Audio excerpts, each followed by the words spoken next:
The survival horror genre is no stranger to innovation, but Conscript takes it to another level. Developed by Jordan Mochi of Catchweight Studio, this indie masterpiece is set in the trenches of World War I, blending historical realism, emotional storytelling, and strategic gameplay to create something truly unique. Let's dive into what makes this game a modern classic in the making.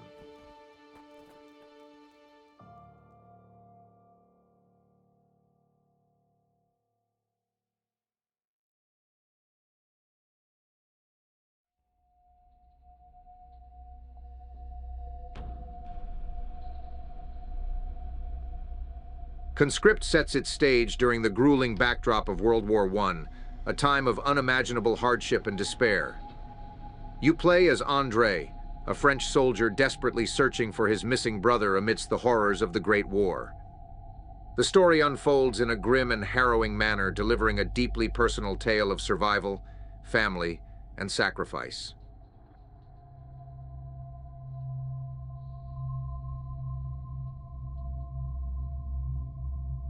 The game's historical setting isn't just a backdrop, it's integral to its atmosphere. The trench warfare, the desolation of no man's land, and the oppressive sense of futility are palpable. Small details like handwritten letters, soldiers' belongings, and makeshift trench art breathe life into the world, making it feel both hauntingly real and deeply personal.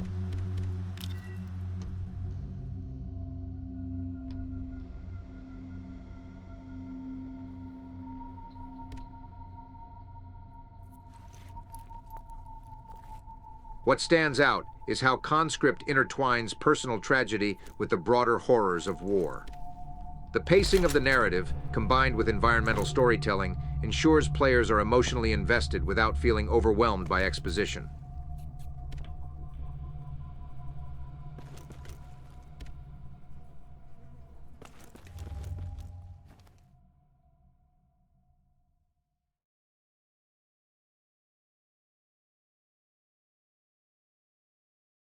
Before diving deeper into Conscript, let's take a moment to talk about the historical backdrop that inspired much of the game's atmosphere: the Battle of Verdun.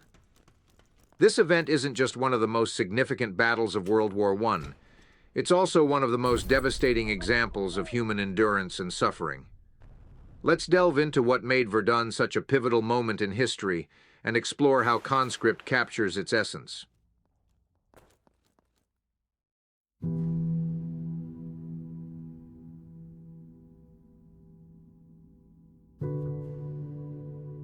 The Battle of Verdun took place in northeastern France, lasting from February 21st to December 18th, 1916. It was the longest single battle of World War I, spanning nearly 10 months. The German army launched the offensive with a brutal strategy: to bleed France white by forcing them to defend a position of symbolic and strategic importance at all costs. Verdun wasn't just any location. It was a fortress town steeped in French military pride. The Germans believed that capturing Verdun would demoralize the French army and lead to a decisive victory. However, what unfolded was an unimaginable bloodbath. Over 2.3 million soldiers from both sides fought in Verdun, enduring constant artillery bombardments, close-quarters combat, and appalling living conditions. The trenches, already synonymous with hardship, became literal death traps. Soldiers lived among rats, lice, and the decaying remains of their comrades, often knee-deep in mud and blood. The battle saw the introduction of massive artillery barrages, with some estimates suggesting that over 40 million shells were fired during the campaign. The landscape was obliterated, transformed into a lunar-like wasteland devoid of vegetation or life. This hell on earth was captured in letters and diaries, with soldiers describing it as a place where humanity ceased to exist.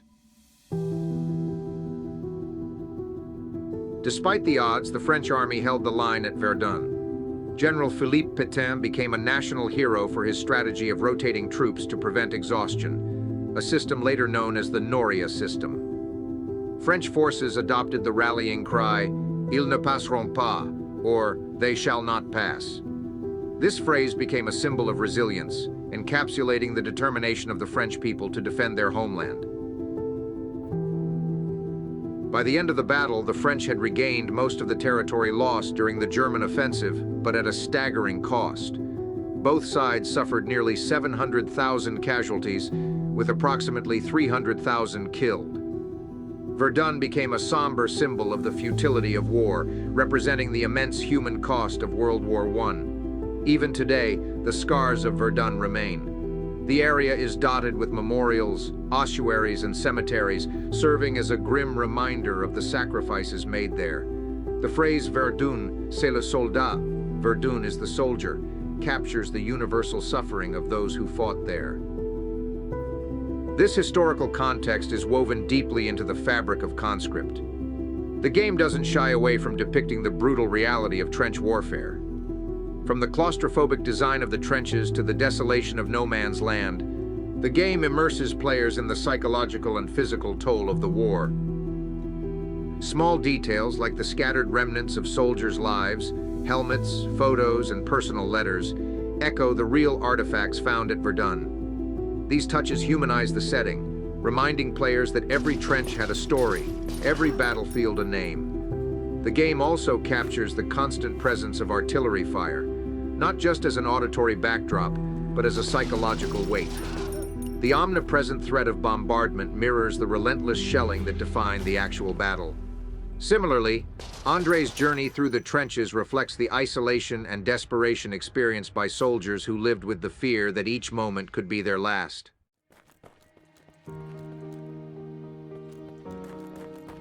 Verdun was more than a battle. It was a crucible that tested the limits of human endurance. Through its careful design and emotional storytelling, Conscript ensures that the memory of Verdun's horrors isn't forgotten. For players, it's an opportunity to experience a piece of history, not through dry textbooks, but through an engaging and immersive lens. And that, perhaps, is the greatest achievement of Conscript. It bridges the gap between history and gaming, ensuring that the sacrifices of those who fought at Verdun continue to resonate with new generations.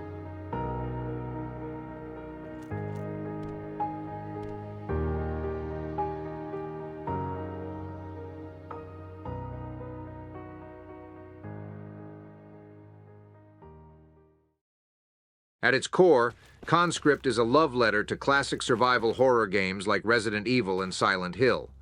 The game employs a top-down perspective with tight, methodical movement where every decision matters. Inventory management is crucial. Ammo, healing supplies, and key items are scarce, forcing you to think ahead and prioritize survival over combat. Combat feels deliberate and punishing. Melee attacks and firearms demand precision, and enemies are relentless. You're not a super soldier. André is vulnerable, and that vulnerability amplifies the tension. The puzzles are another highlight. They're challenging without feeling obtuse, often tied to the environment in ways that encourage exploration and reward attention to detail.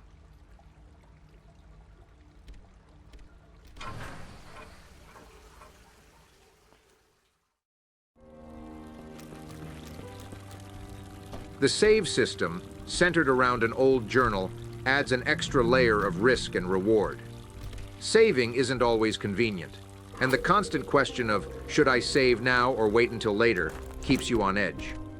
This tension is heightened by the use of limited ink tablets, which players must find scattered across the maps, making resource management a crucial part of survival. A key aspect of Conscript is its crafting system, which lets you combine items in your inventory to create vital tools, ammunition, and supplies for your journey. To craft ammunition, you need to combine gunpowder with chemical fluid. This makes every discovery of these resources feel valuable and crucial, as crafting ammo can be the difference between surviving or falling to the enemy. By combining rags with antiseptic, you can produce heal kits that restore André's health. These components are scattered throughout the trenches, often tucked away in hard-to-reach or dangerous areas, rewarding thorough exploration.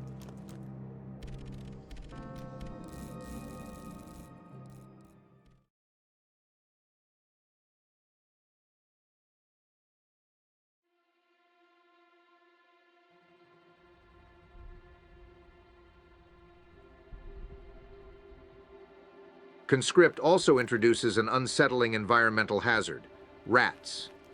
Rats are drawn to corpses whether they belong to enemy soldiers, fallen allies, or animals. If rats consume a corpse, they multiply and become a greater threat to Andre, often appearing in overwhelming swarms. Small burrows scattered throughout the trenches serve as the rats' spawning points. By using a grenade to destroy these burrows, you can permanently prevent rats from appearing in that area, even if new corpses are left unburned. Rats are weak and can be taken down with melee weapons, but their numbers can quickly spiral out of control. Swarms can be highly dangerous, and individual bites carry a chance of inflicting poison, which reduces Andre's maximum health until it's cured. While melee weapons are effective for smaller groups, larger swarms often require heavier firepower like a shotgun or grenades to deal with them safely. To prevent rat infestations, Andre can also burn corpses using his trench lighter, a tool that requires fuel canisters. This stops the rats from feeding on bodies, effectively controlling their numbers. However, fuel is limited, and burning a corpse might not always be possible, forcing players to think ahead and manage their resources carefully. These mechanics not only challenge the player's strategic thinking, but also reinforce the game's grim atmosphere, emphasizing the ever-present dangers of war, even from something as small as a rat.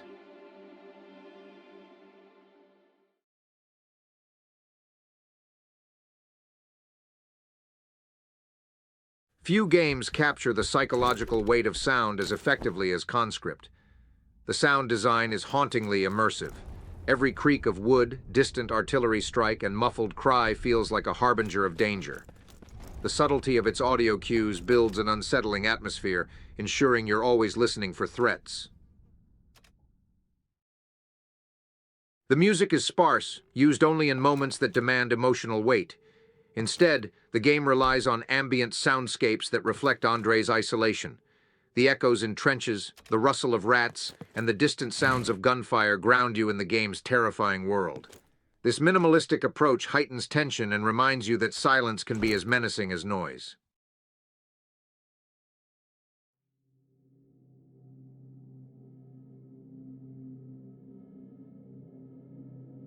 Conscript uses pixel art, but don't let that fool you into thinking the game is simplistic.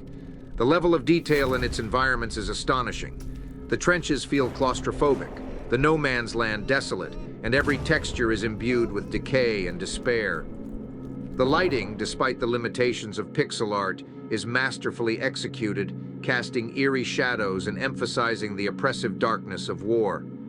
Character animations are fluid and expressive, adding weight to your actions. Enemies are grotesque and terrifying, and their design complements the game's theme of horror amidst human suffering. The muted color palette works brilliantly, capturing the bleakness of war while ensuring important elements stand out.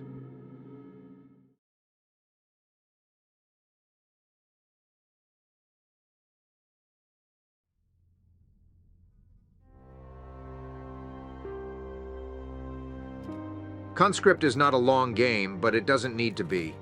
Its tightly crafted narrative and gameplay loop make it highly replayable for those who want to explore every nook and cranny or challenge themselves with its harder difficulty settings.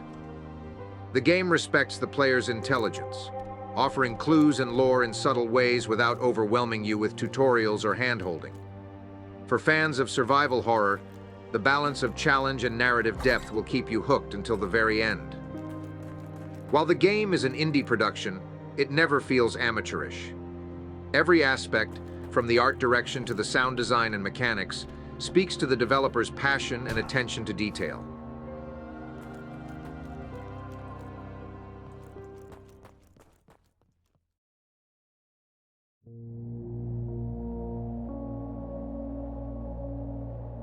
Now that we've explored Conscript in depth, let's summarize its strengths and weaknesses and assign it a final score.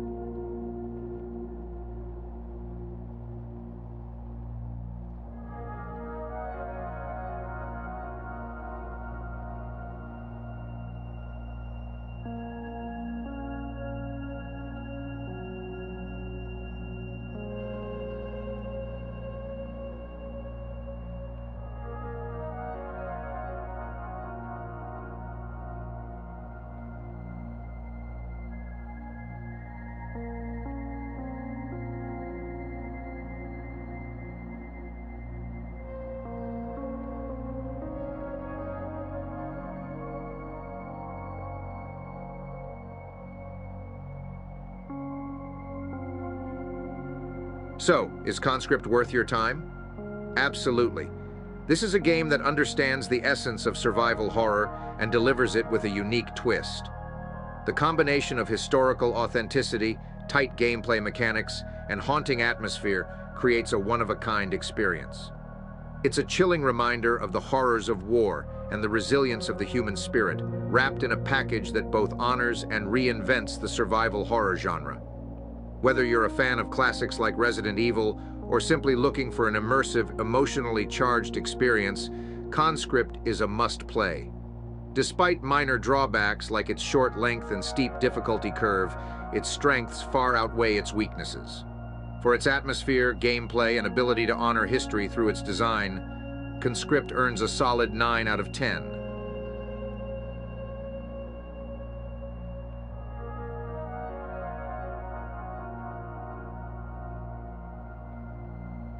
Catchweight Studio has set a high bar for indie horror, and I can't wait to see what they do next. Until then, I'll be keeping my lantern close and my rifle loaded. Thanks for watching, and let me know in the comments, what's your favorite survival horror game? Don't forget to like, share, and subscribe for more in-depth reviews.